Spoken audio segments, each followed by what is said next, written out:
All right, ladies and gentlemen, we do have 3 toasts. We're ready to get started right now. I believe Rob is going to start first.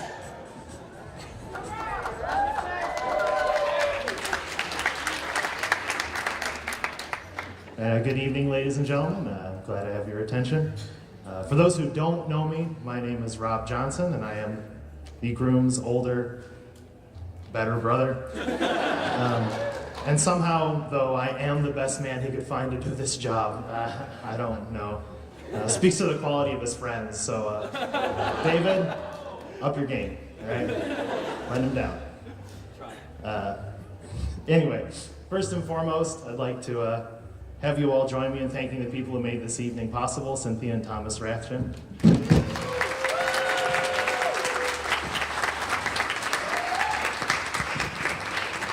From all of us, thank you very much. Everything is beautiful. The cake looks delicious. I'm sure they enjoyed it. Good, it's good stuff. All right, cool. The day couldn't have been any more perfect. Well, at least almost everything was perfect, which brings me to the subject of the groom. I know we couldn't all ignore him forever, and I guess he does require some introduction. As I said, I am his brother, and thus have a unique perspective on his many virtues and accomplishments. As a child, his favorite toy was dirt, which family can attest to. His most involved hobby was letting scrapes get infected. He's thrown up in something like, and I'm not exaggerating, 15 states. For the past 4 years, he's taken his showers in a filthy frat house with 3 to 5 other men. There are people who can vouch for it. Yeah. And now he's about to embark on a career in the industrial management of human feces. So, noticing a trend. So I guess my question is, Mandy, are you sure? Like, really? I mean, I'm glad you like him. It means I won't have to worry about him taking up a bedroom in my house and filling it with broken electronics. But we do have a pretty strict no returns policy.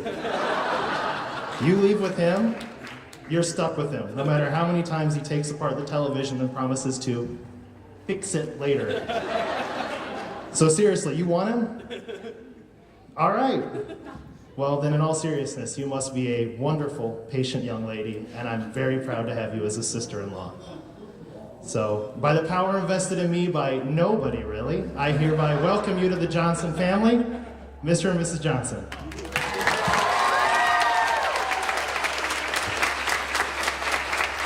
All right, ladies and gentlemen, Christina and Stephanie are going to go ahead next.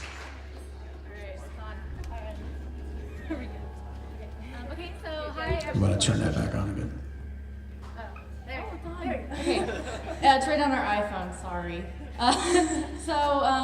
My name's Christina. I'm the maid of honor and the younger sister to Amanda. She's my older sister. And I'm Stephanie, the youngest sister to our wonderful bride. We thought it might be easier to do our toast together, which means lucky for you guys, it's half as long and twice as awesome. So Amanda chose to go to college pretty far away from our home in Centerville, Virginia. So we really only got to hear bits and pieces of their relationship as it grew. And we have to admit the inception of Amanda and Cody was a little strange.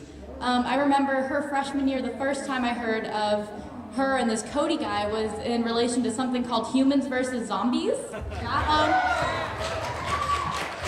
We also heard about star tipping and a lot about the frat house. She spent a lot of time in the frat house. In fact, I think this is the first time I've heard of somebody being proposed to in a frat house with a Lego box. So that was cool, but that's them. That's their unique awesomeness. Yeah, through everything that we saw and that we heard of, it really became apparent through Facebook posts and everything that we heard of from far away that Amanda and Cody are really 2 best friends who are so much in love, and that's wonderful. So first of all, Amanda, you've always been the loving older sister. You're always making sure that the rest of us 3 are in line and are okay. And I will never forget waking up in the morning and seeing your bright, happy face because you're such a boring person. And just, it's so cool that now Cody gets to share in that happiness that you have. Amanda has, if anyone who knows Mandy knows that she has so much love to give, and it's so great to see you as somebody who can take that love.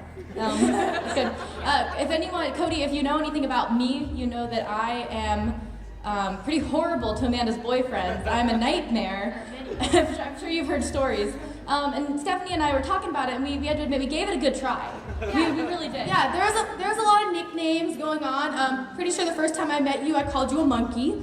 He had some sideburns. We tried to play off the name. We tried to play off of Colby cheese, Code Red. Code Red, That's a good one. Codfish, some like weird names. Yeah, And the greatest part of it was Cody just kind of, unlike any of Amanda's other boyfriends, there weren't that many, but unlike any of them, more than Cody. more than just Cody, he just kind of played along with it, and he teased us back, which we weren't used to. No. We're not used to getting. So really, that, and then there were Thanksgivings. You started coming to a Christmas, and even this past month, you came to Houston with us, and that really showed that you really were becoming a part of the family. And it was it's Cody, and he's one of the Rathjen clan, so that's great. So now, in words of Cody, congratulations on leveling up.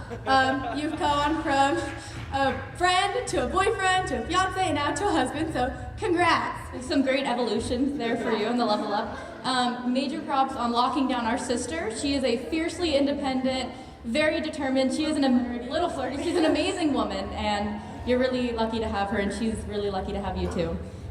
So Cody, welcome to the Rathjen family. We're happy to have you. Someone, when I was researching for toasts once on the internet, said that love is like a friendship set to music, and so here is to Amanda and Cody having many Broadway epics together.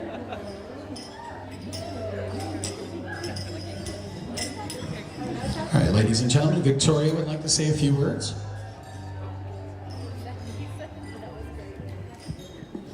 All right, so it's my job here at the end to give a little advice. One of the many things Mandy and I bonded over is the world of books. As you can tell by the lovely decorations, this is a world she doesn't even leave for her wedding day. Because of this, I thought there could be no better toast than one which contains the thoughts of great writers about love. Keep love in your heart. A life without it is like a sunless garden when the flowers are dead. Oscar Wilde. Love is composed of a single soul inhabiting two bodies. Aristotle. Affection is responsible for 9/10 of whatever solid and durable happiness there is in our natural lives. C.S. Lewis. And finally, I leave you with these words to begin your adventure. It's a dangerous business going out your door. You step onto the road, and if you don't keep your feet, there's no knowing where you might be swept off to. Tolkien. How wonderful for the two of you that you step out from this point to adventure hand in hand. Can everyone please give these two a hand?